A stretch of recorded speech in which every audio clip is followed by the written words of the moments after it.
I just point to the logo on my chest and tell them, Slam Ego, Slam Ego, Slam Ego, Slam hey. Hit it up hard, hit him with a strike. From the national anthem to the bottom of the night. Amen. Slam Ego, Slam Ego, Slam Ego, Slam hey. You already know what's up.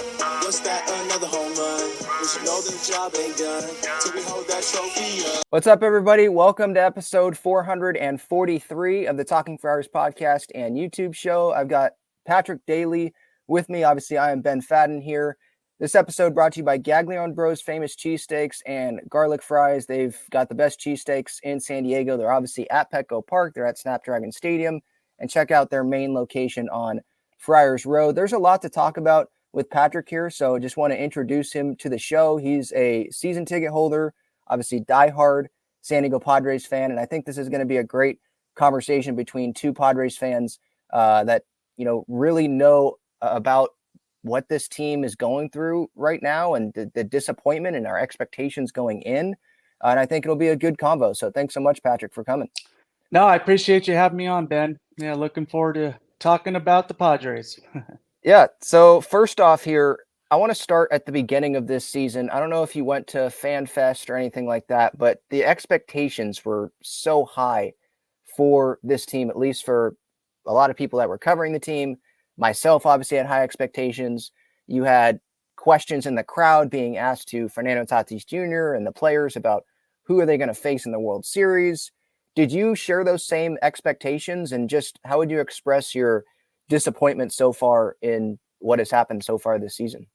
Yeah, no, definitely. I mean, this is probably the most excited I've been in the offseason, just, with everything that's happened the last two seasons, just gathering the core and, re-signing Darvish. It's like, okay, they're starting to get the pieces, signing Xander Bogaerts, which, is kind of iffy to me, my opinion, but, they were out there trying. I'm looking at this lineup with Juan Soto and Fernando Tatis and, Manny and just Xander. And it's just like, man, we have got to probably have the best offense in baseball going into the season. And then the season started. Yeah. I mean, especially, and it was led by that offense, right? The expectations and the hope, because now I think this is a good segue with the Xander Bogaerts thing. Did you like that at the time, or are you kind of just questioning it now based on Kim doing really well and him being a free agent at the end of the year, Tatis doing well in the outfield, and Crony also kind of not doing great offensively, at least production-wise at first base, and they could have had a situation where you had Tatis still in the outfield, you have Kim at short, you have Crony at second, and you bring in someone maybe on a shorter-term contract to be at first base, and you'd be maybe in a better spot. Speaking for myself, I was obviously a big fan of this Bogarts signing. Now, I knew that, the contract at the end, it's probably not going to look that great. And I realized that. And the position thing, like, that's going to have to be figured out here. But I appreciated that they were going all in.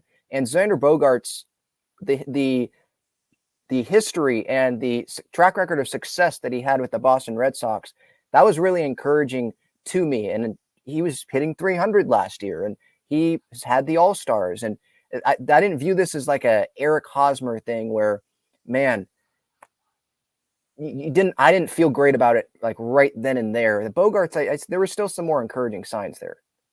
Yeah, no, I mean, when they announced it, I was excited. I'm like, that's a great bat to add.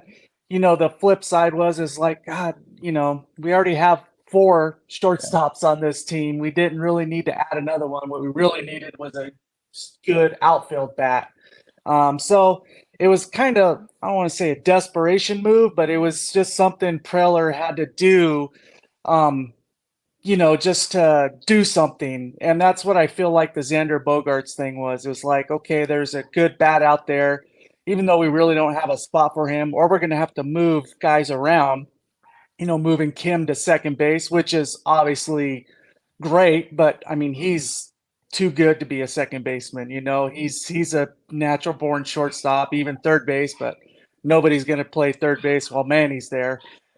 So yeah, I mean, I was excited at first, but like I was kind of scratching my head, didn't really think I'm thinking why did we get this guy? It was almost like a desperation move that he Yeah, was out there and we can sign him. Let's get him. right.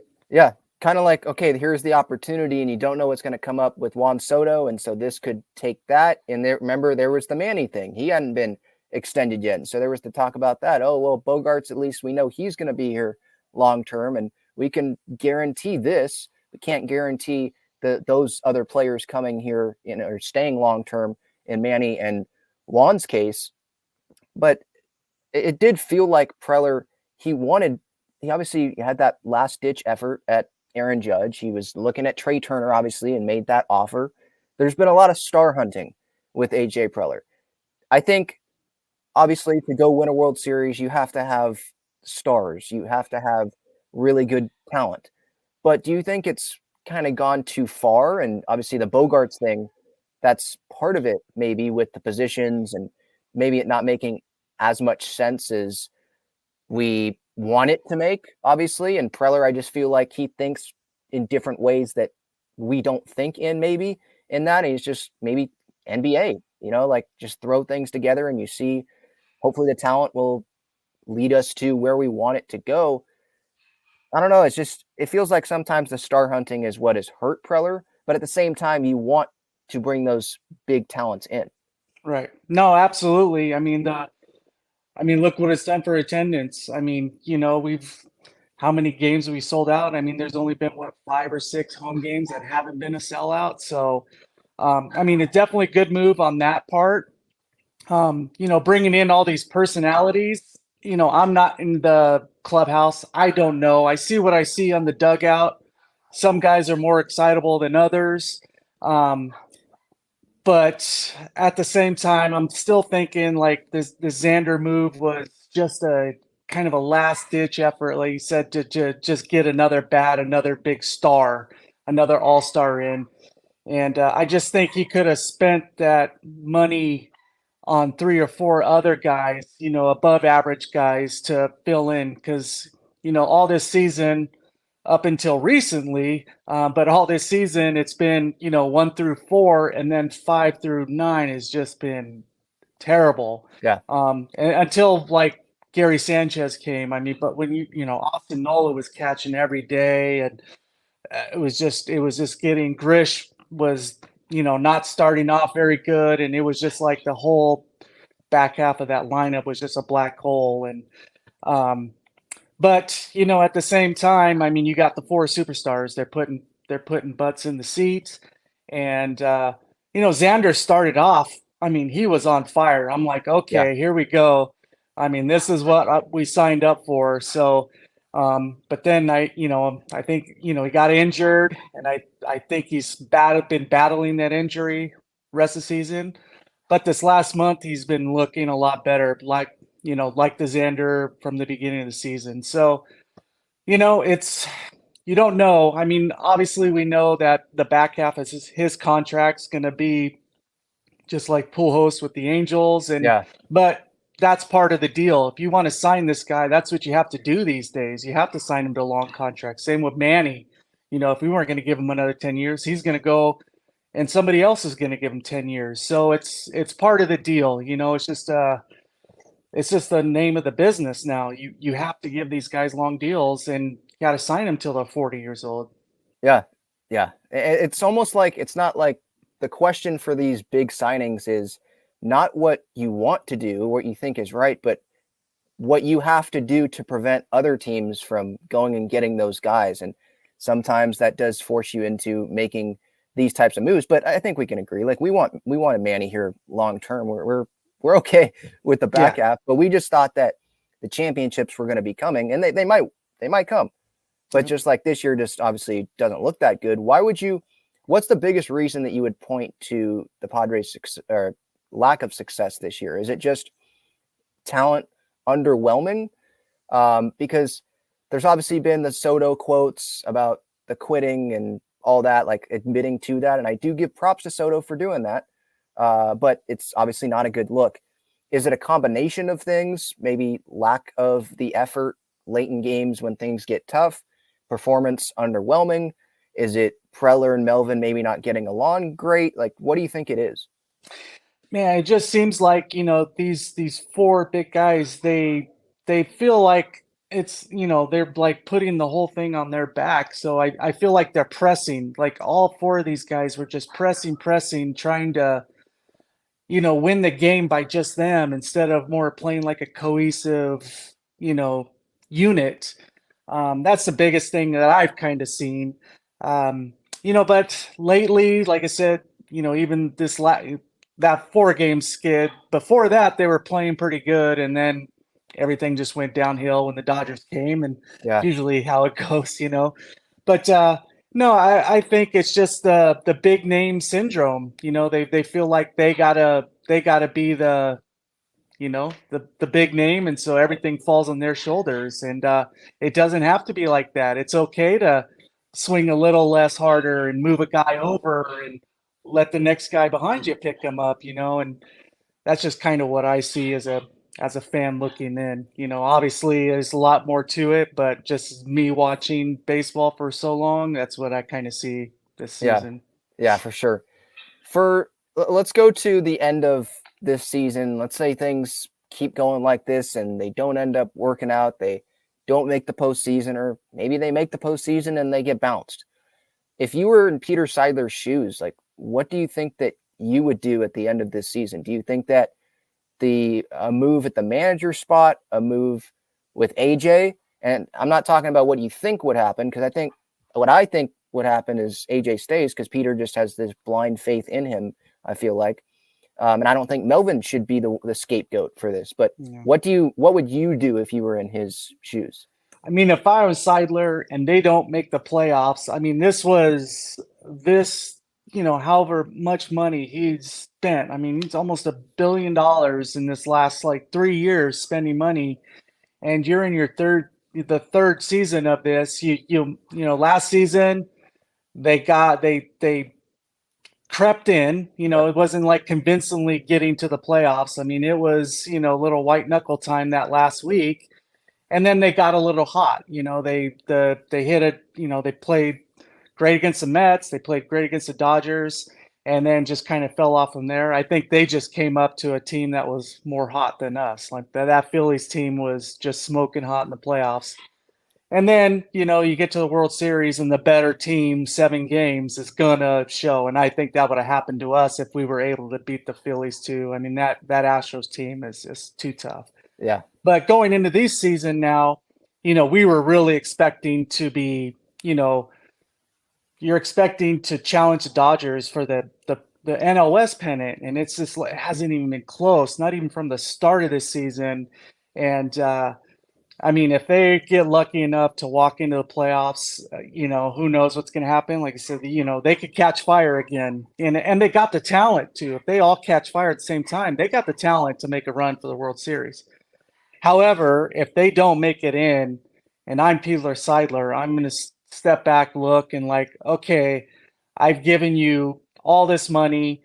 You missed the playoffs this season. This was supposed to be the season where like we're going to be going for a World Series or bust. And I mean, if it's me, I'm. This is all on AJ. And AJ's the problem here. I go look back at his track record, AJ. He did this in 2015. Same thing, no results. I'm like, how many more chances are you going to give AJ? If it was me, I'm cutting ties with AJ. But man, Seidler just loves this guy, and he just kind of want to keep sticking with them. If Melvin goes because of this, that's sad. This is not his fault. He's doing everything he can. He's a great manager. But if the players aren't playing, that's not on Melvin. That's the players not doing what they're supposed to be doing. Yeah, and let's say end of the season and Preller stays. If he goes to Peter Seidler and says, I think there needs to be a change with the manager, I think Peter Seidler should sit there and say, well, if you want to change the manager, then you're gone. Because like, how many times is AJ going to be able to get a new manager? What is he going to do after Bob Melvin? If he wants a new manager, let's say they're not seeing eye to eye or whatever, what manager is going to want to come to the Padres other than someone like Andy Green or Jace Tingler, who it's one of 30 jobs, so they want to go take it, and they'll be willing to be managed by AJ a little bit because he loves to, stick his foot into all the different parts of the organization, including, with the major league team and the operations there. What manager wants to come? So it's almost like you have to stick with Bob Melvin, or if you don't, then you probably just have to clean the entire house, Yeah, no, for sure. I mean, they get rid of Melvin, it's probably going to be the next man up in the organization. Flaherty's, he's going to become the head coach, and that he's just another talking head for AJ Preller. And that's just AJ Preller has to micromanage everything. And obviously it's not working. This isn't Melvin's fault. I mean, he has the experience. I mean, the guy's won 3 Manager of the Year awards, There isn't another more experienced guy out there that can deal with what Bob Melvin has to deal with right now, especially with Preller. And so, I hope Melvin stays. I really like him as a manager. This is all on AJ. This is all on AJ, and I don't know what's going to happen this offseason. I just hope Seidler wakes up and it's like, man, we really messed up. We still have the players to turn this around. We just need to bring in that second half of the equation. We got the stars. Let's bring in the second half now. And AJ doesn't know how to do that. Yeah. Now I want to move to the season ticket conversation. For those that don't have season tickets, you can use my code TalkingFriars, $20 off your SeatGeek order. With the season tickets, that was a bad time for the Padres to send out that message. I mean, you get embarrassed by the Dodgers. Was that Sunday or was it Monday that they sent that email out? I think it was. I woke up to it. Yeah, so okay. I woke up to a Monday morning and I saw that, and I'm reading that email from Grupner, and the tone of it was kind of really set me aback. It was kind of like, hey, these tickets are coveted. If, we have a waiting list. So if you don't sign up, big deal. We've got a waiting list. That was kind of what I felt like when I was reading that email, and kind of made me mad. This was, the last 3 seasons now we've had increase, I'll just, I'll tell you, I mean, we're in the home plate club. So obviously really expensive seats. So, our first season in 2021, the seat prices were $375. I'm like, okay, that's a lot, but whatever. And then, so the 21 to 22, they made a moderate increase. And I understand that. I'm like, hey, I get it. This is a hot commodity now. Okay. So we go from $375 to $425 a seat. And then, so 2022 to, no, 21 to 22, it goes, well, I'm trying to think here. Yeah, we're in 23. 21 to 22, it goes from 425 to 525. I mean, that's like a 40 cent. So I'm like thinking, okay, they've just, increased my seat by $150 in the course of 2 seasons. Okay, they got to be happy with that. In the home plate club, they did a full renovation of the whole restaurant and bar area downstairs. The lounge area looks great. But I'm like thinking, okay, that's gotta, that's fine. And then, just going into the season, I'm sure they've already have this decided before the season start. We're going to ask for another 10% from them. And they're just going to keep going probably until they can't sell home plate club tickets anymore, and that's just, it was just like you said, the timing was terrible. It's like, read the room, you guys. I mean, whether you already decided or not, you can change your mind really fast. You've already just, I mean, now, so, in the 3 seasons I've had home plate club seats, we have about a 65% increase from my first season to this season, and nothing to show for it other than an NLCS run where we kind of just got lucky and got a little hot. So Yeah, it's not just the timing that was bad. I get that too, but I'm obviously with the platform that I have, there's a bunch of season ticket holders that reach out to me as well. And it's like, yeah, mine went up 30%, 35% just from last year. Yeah, not going to be able to do this. We'll see if they actually have this long wait list. And so I think, look, they do have a wait list, but I just question how long that is. And do those fans, when they get the opportunity and they actually see, okay, it's going to be this much and they're going to keep increasing it, how long are they going to stay around? It's yeah, I just mean, you see with the wait list, do they know how much season tickets are? They probably don't. They're just thinking they're going to go in and then they're going to start to see real prices. And those people on the wait list are like, hold up, I'm not going to pay this much money for this underperforming team. So that wait list can diminish pretty quick. I mean, I've seen, just stuff that I've seen on Twitter. There's a handful of season ticket members are like, hey, I'm done. I'm not renewing. And there's more for than just the team. Like mhm. we signed up for our home plate club. I don't know if you've ever been down there before. On a Um, tour, but not like with a yeah, seat. I'll have to have you down there for a game. It's more than just going to a Padres game down there. There's a restaurant. They're in the side of the restaurant. The player's batting cage Yeah, it's a mirror to them, glass, so you can see what's going on. So not so much the reason why my personal experience, so I'm happy, is they made all these changes last season at Home Plate Club. Well, the quality of everything has really gone down, in my opinion. And my guests who I bring say the same thing. It's not just me.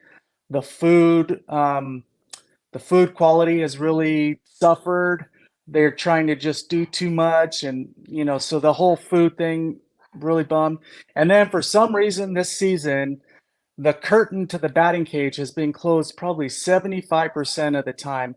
The previous season before that, and all the other times I've been to Home Plate Club before I signed up for it, that I didn't even know there was a curtain to close. So that's one of the biggest, like, perks to that whole thing is you can sit there, eat dinner, and watch Juan Soto in a batting cage, watch Manny Machado, in a batting cage getting warmed up, and they're right there. yeah, It's a really cool experience, and so it's just the whole quality of things. They've charged us, going into this season, a huge amount, and it's taken perks away from us. That's the way I see it, and it's just like that's the main reason why I'm really unhappy. I'm a Padres fan, whether they win or lose.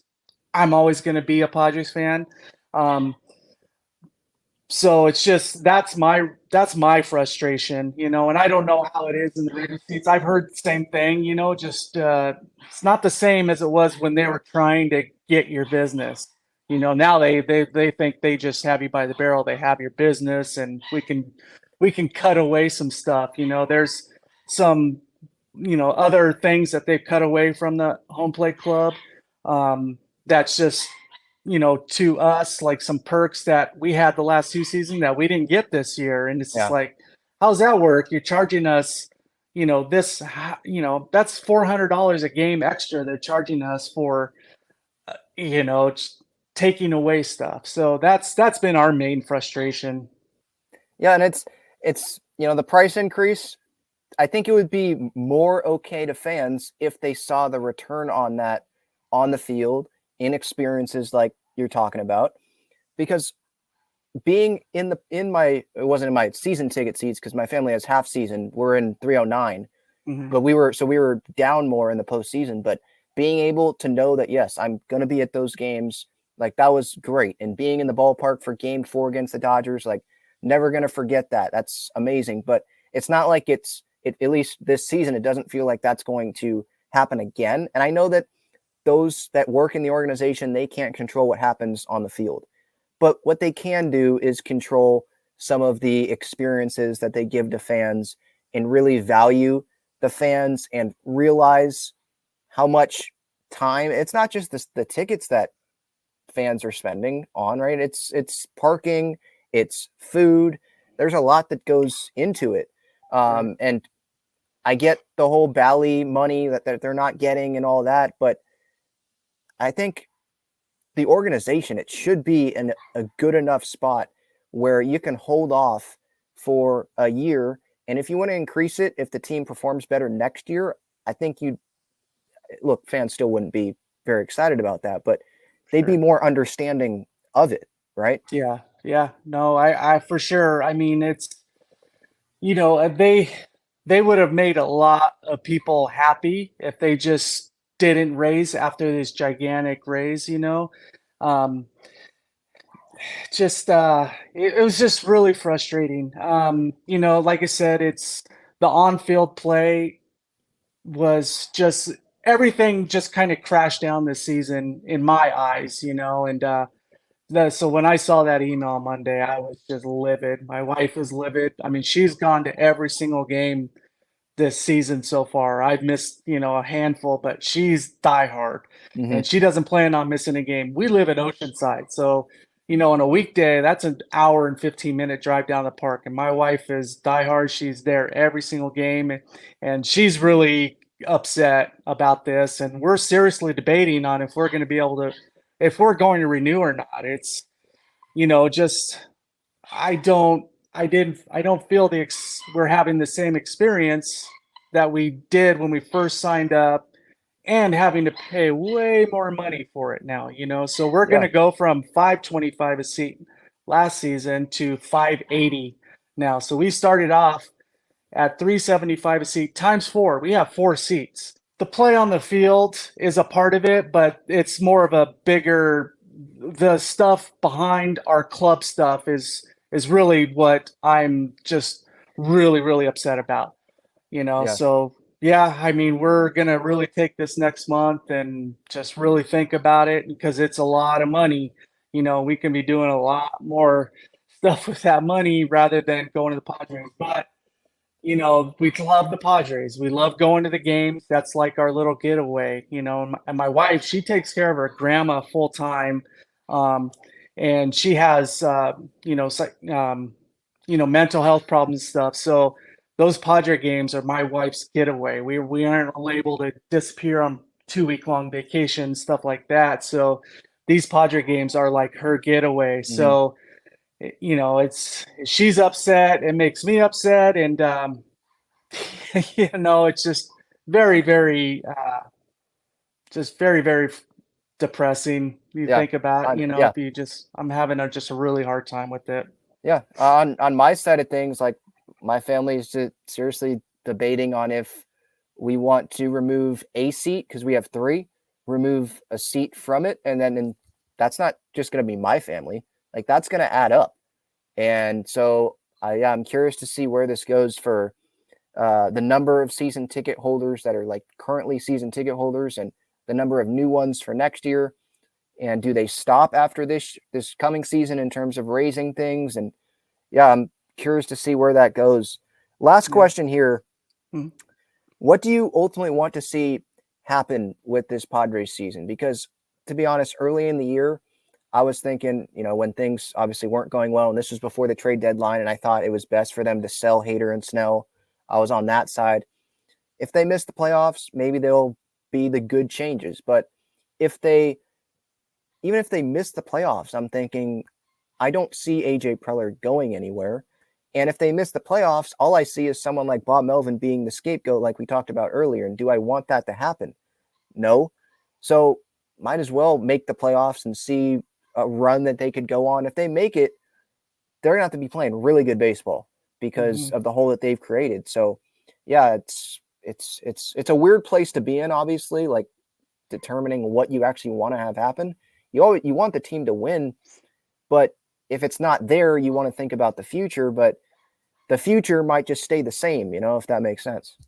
Yeah, no, that's I'm on the same boat there. I mean, what I want to see for the rest of the season is the players to, not give up. Like Juan Soto said, I know I saw this morning, he kind of walked back on his comments, but you can see it in just the players' eyes and their mannerisms. Like, you know, I just want them to go for it. Yeah. You know, I want to see a fire from the players like, hey, we're trying our best here. I don't want another 2021. I mean, that last month was just miserable. They were miserable. You feel the energy. And that's honestly, that's what I don't want to have happen this year. Please try. If they make the playoffs, great. You know, it's still kind of, we're missing what we really set out for. Who knows? I mean, they make the playoffs, they go on a run. This team is good enough to, you know, be a legit World Series contender. So yeah, talent-wise, you definitely think so. I just want them to see that. You know, it's just like, okay, hey, let's, you know, maybe this last players meeting, maybe this is it. You know, maybe now it's you know, they go on a run now. You know, and this is the time where they really got to start going for it. And so I think we're going to learn a lot here in these next couple of weeks on whether they're going for it or not. And you know, I'm sure they'll tell you we're not giving up, and we just really need to see it from these players. That's what I'm hoping for the rest of the season. I want them to win above anything. So you know, I just want to see that from them. Yeah, definitely want to continue to see that effort, because on the other side of things, like, we're giving the effort going to games and continuing to support as well. Even if we're disappointed at times in the team, we're still giving that effort. Still there. We want to see that back. All right. That was a great conversation. Patrick Dailey, thank you so much for the time. I really appreciate it. And I hope that Padres fans, you guys really enjoyed this conversation as well. Episode 443 of the Talking Friars podcast and YouTube show. That is it. See you all next time. Again, thank you so much for the time. Thank you.